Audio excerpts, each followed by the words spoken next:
Une vallée heureuse va disparaître, engloutie sous les 200 millions de mètres cubes d'eau que le barrage de Tignes retiendra bientôt. Le sort en est jeté. Un petit village de 500 âmes va être rayé de la carte de France. Un petit village classique, avec sa paisible population d'agriculteurs et de bergers, profondément ancrée à ce coin de terre et qui se refuse à subir la loi du progrès. Tignes vit ses dernières heures. Son église a célébré encore un mariage, mais ses cloches ne sonneront plus.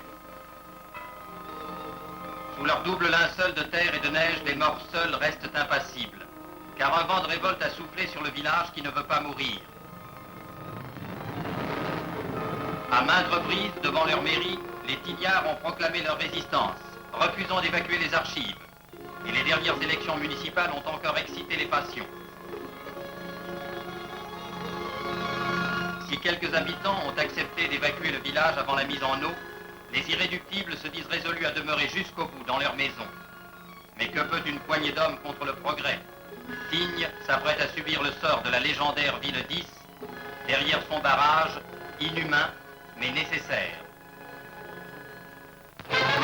Condamné à une mort lente par immersion, le petit village de Tignes doit encore subir les coups des démolisseurs, occupés à faire place nette aux abords du barrage. Il semble que la plupart des habitants aient compris l'inanité de leur résistance. Pourtant, l'intervention du préfet de la Savoie et celle des forces de police a été nécessaire pour assurer le transfert des archives et le déménagement du mobilier municipal. À l'heure dite, les lourdes vannes sont tombées comme des couperets. Et l'Isère a commencé à s'étaler en lac devant le barrage, tandis qu'un bulldozer déblayait la route du cimetière pour permettre l'évacuation des morts. Dans quelques semaines, il ne restera plus rien de Tignes. Plus rien, si ce n'est un monde de souvenirs joyeux et tragiques dans la mémoire de quelques hommes. Lorsque l'eau qui menace Tignes aura atteint les premières maisons, elle ne trouvera plus à engloutir qu'un squelette de village. Ce n'est déjà plus le vrai Tignes qui s'apprête à disparaître, mais un hameau sans âme.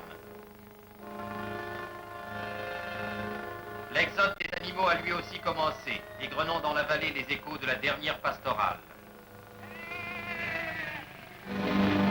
Il restait encore un douloureux devoir à remplir, l'exhumation des 80 morts de la commune. Lorsque le dernier d'entre eux aura abandonné sa tombe, alors seulement Tignes aura le droit de mourir.